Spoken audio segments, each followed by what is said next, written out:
If Putin likes Donald Trump, I consider that an asset, not a liability. Donald Trump. Трампу. Трамп. Трамп. Дональдом Трамп. Дональда Трампа. Сильной победы господина Трампа. I don't know Putin. He said nice things about me. If we got along well, that would be good.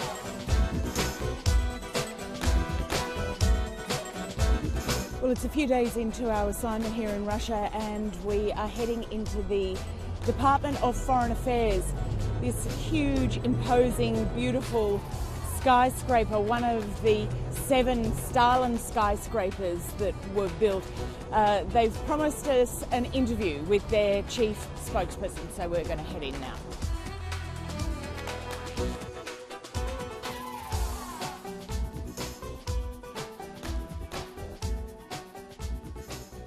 Maria Zaharova, thank you very much for joining us. How would you currently describe the relationship between Russia and the US? Yes, I think that they deserve more.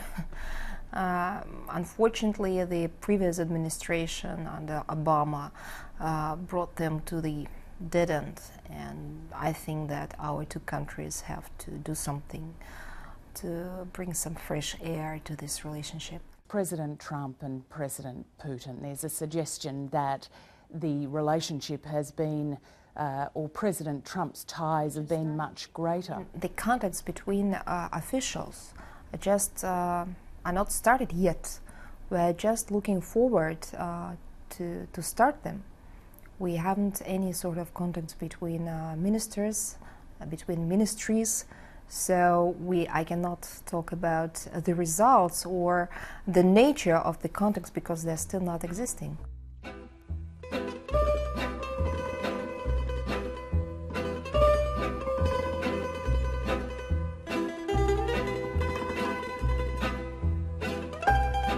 It's the only studio in Moscow actually with the real Kremlin view. And the Kremlin's just a couple of hundred meters away. Yeah, we can see the Kremlin wall. So you're close to the Kremlin in every way. The closest to Kremlin. Our president is a person that, first of all, is defending the national interest of our country and our people. And if you are patriotic, if you are nationalist in good sense of it, you will be supporting it. We are what we are. We are patriots, and we are Orthodox, and we are not controlled by church, but we are just defending and executing the tradition we have. What do you make of all the stories about fake news? Well, fake news is a real problem because Western media were trying to be objective on the one hand, and on the other hand, all the time covering different aspects. They were executing liberal agenda, always the same. So I mean, and Trump's election was sort of a reality check for them. In this case, any channel is a propaganda machine, and you just can choose what kind of propaganda, as you say, to receive.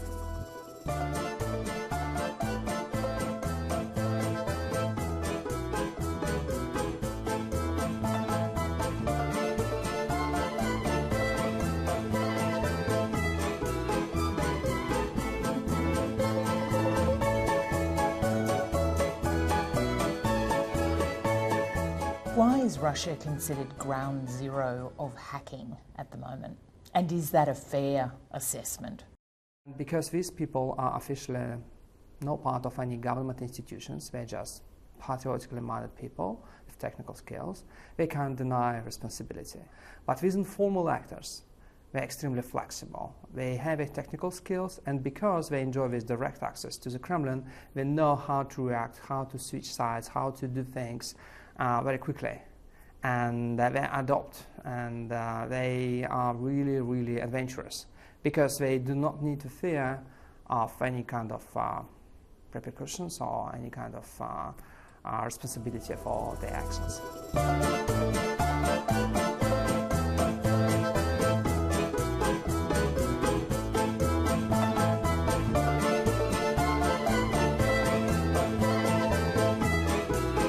If we look at the news, we will see a lot of incidents in the world of cyber warfare, Cyber warfare. Cyber warfare, and a lot of countries hacking each other, and so on and so on.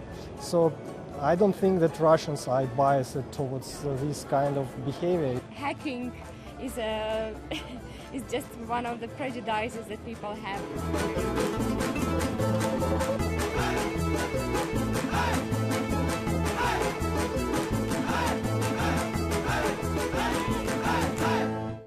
What's happening with fake news? You're yes. very concerned, clearly. Do you think Russia is being made out to be the bogeyman on this? It's a trend. I think it's a new trend. Kremlin hackers, so-called Kremlin hackers, and fake news from Russian media in Russia. It's a trend. It's not only a trend. It's also an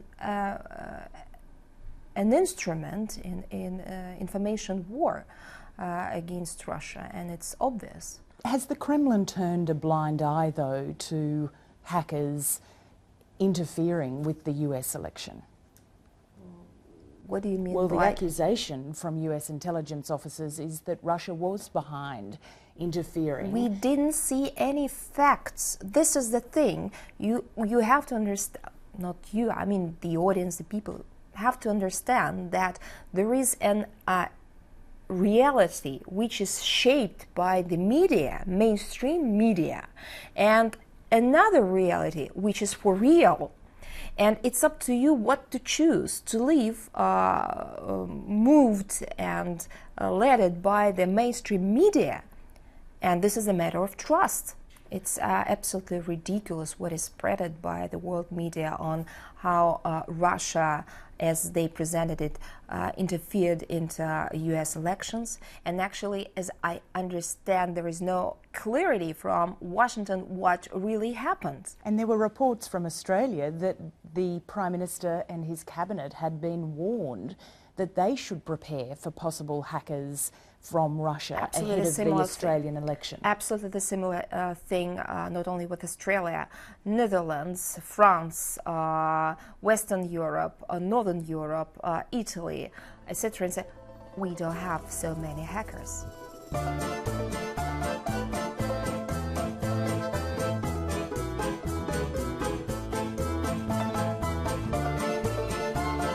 The man in Putin's administration who micromanages in a way Russian media. Well, he picks up the phone and makes a call, and literally the next minutes, the entire agenda on 3 major national channels changes overnight, which is what happened today. So what we had was an 18-month-long orgy of endorsement from Donald Trump. Today is a complete blackout, just to give you an idea how much control the Kremlin actually has. Most of the coverage that we're seeing on national TV and in the headlines is either severely misreported or just simply made up.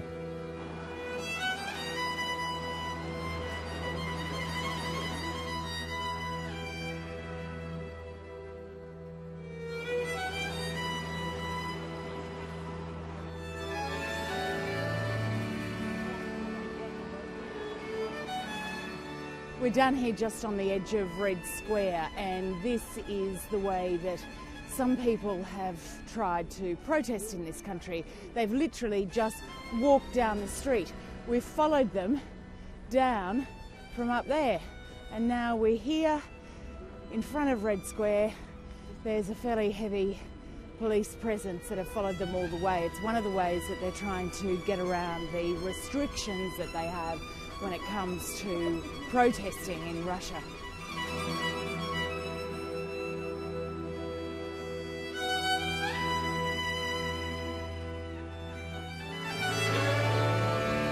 How difficult is it to be a protester or an activist in this country?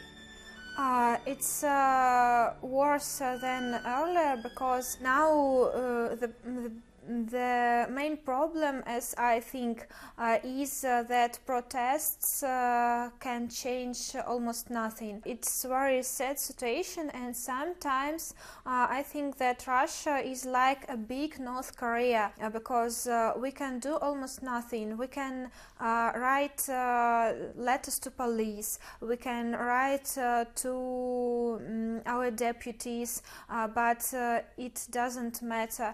I'm not afraid about me, I'm afraid about Ildar.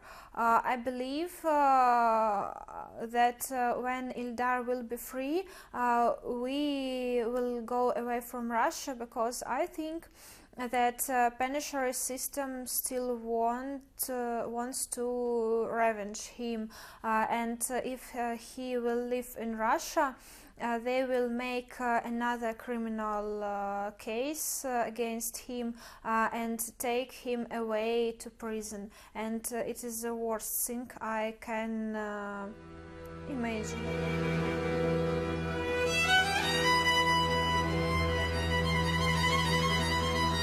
No one is safe, and people who in opposition in Russia, these people understand the risks very well. People say that the opposition is weak and fractured and really can't do anything here in Russia. Opposition looks weak in every dictatorship because of pressure, because of police states, because of propaganda. But you know, changes will come not because of opposition or not because of opposition activities. Changes will come because of history. Changes will come because of justice. The economy in Russia has been suffering for quite a few years, but we're leaving the streets of Moscow and the population of 12 million far behind to head out into the countryside, talk to ordinary Russians about how they're coping.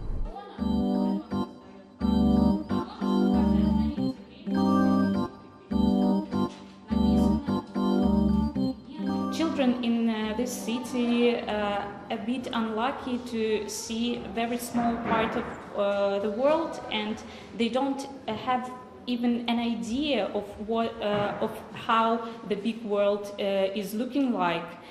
So I think that my role is to give them this idea and to show them that having good education is just a key to the great world. Economical problems are one of the greatest in Russia, especially for people living in small cities. And of course, these problems are forming some way of life in these places. And what do you mean by that? I mean that people have less possibilities to traveling, to get education, to even to buy some things that can improve their life and make it more easier.